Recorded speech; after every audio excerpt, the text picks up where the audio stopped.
choose either wealth or poverty. 2, there are gifts you choose and you get. For example, you have chosen to listen to this talk today. Thank you. You can choose when to have a meal. And you can choose who to have a chat with. For some of you that love gossips. 3, there are gifts you choose and you won't get. For example, applying to a Nigerian university can be very tricky. And I had an experience in 2007. There was a gift I crazily wanted, and I chose to study pharmacy in a Nigerian university. But can you imagine what they did? They offered me an admission to study biology education. Pharmacy. And you gave me biology education. Well, it was an offer. So I accepted it. And 4 years went like a breeze. And it was the beginning of a journey. And that's why today, I would like to share with you how to start with gifts, not needs. What is strong, not what is wrong. Before I left the university, I was super determined. I will not become a teacher. Both of my parents are teachers. I love them totally. One of my aunts is a teacher. I said, enough of teaching in our bloodline.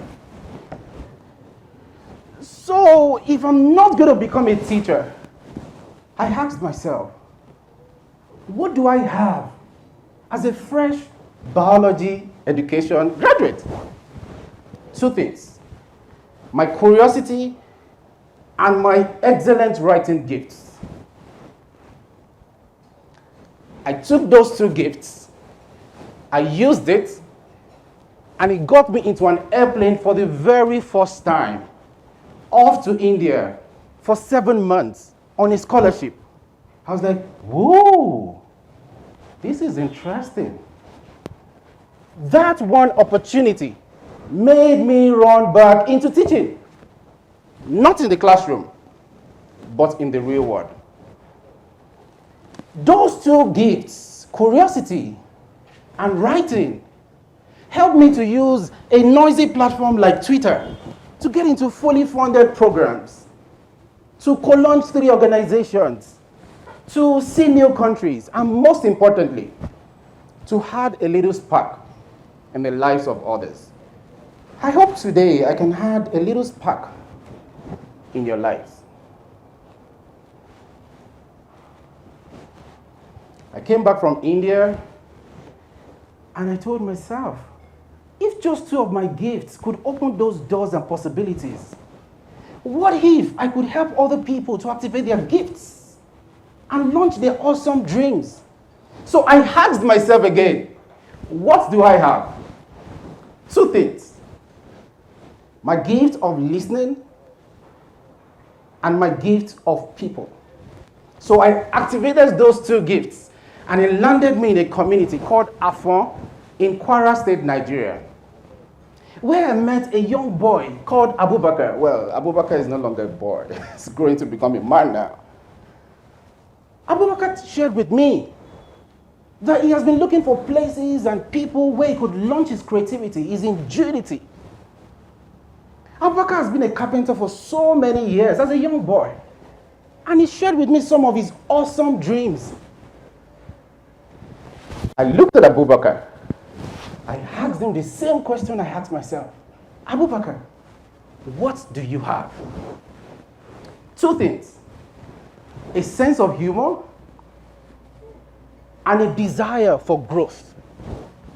So for 2 years, I started working with Abubakar. And Abubakar also activated his gifts. And he transitioned from someone having a faulty phone living in that community to someone buying his first brand new laptop, having his first international trip. He started building tech solutions with kids in his community. And today, Abubakar is studying abroad, right here in Kigali. That was amazing. And I looked at him, just turning away from your weakness and activating your gifts. Just last year, 2022, I was asking myself, if I could do that in a community, maybe it's possible to do that in another place, and maybe with a stranger. And so I tapped into one of the expatriate committees that I belong to, and I started connecting with people randomly. And I met an amazing woman called Christine. She lives in Nairobi, Kenya.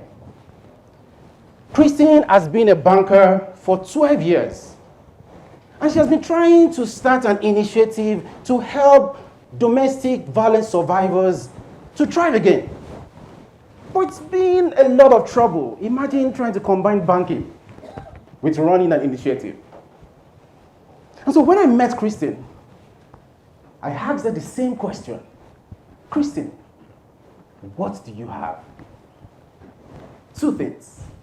The gifts of resilience and the gift of taking action. We started working together, having discussions on those two gifts. In 4 months, Christine activated her gifts, had her first offline and online event, fundraised successfully, launched a website, became a speaker on a global platform.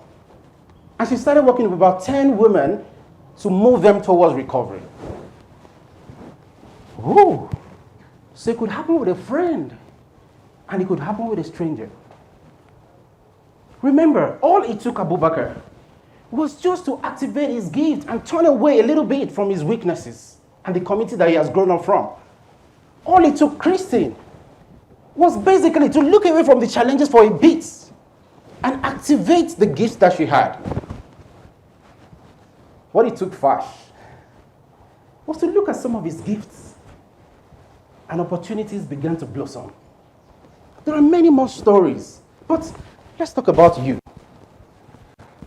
In 5 steps, I want to walk you through your own journey to get you to launch your awesome dreams today.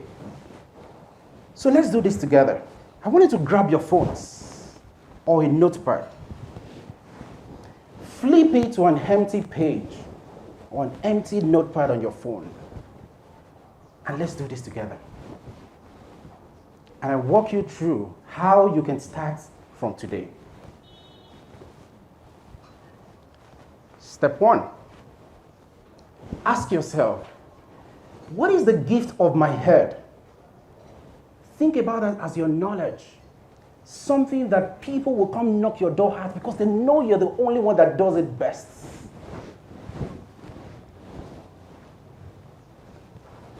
Step 2.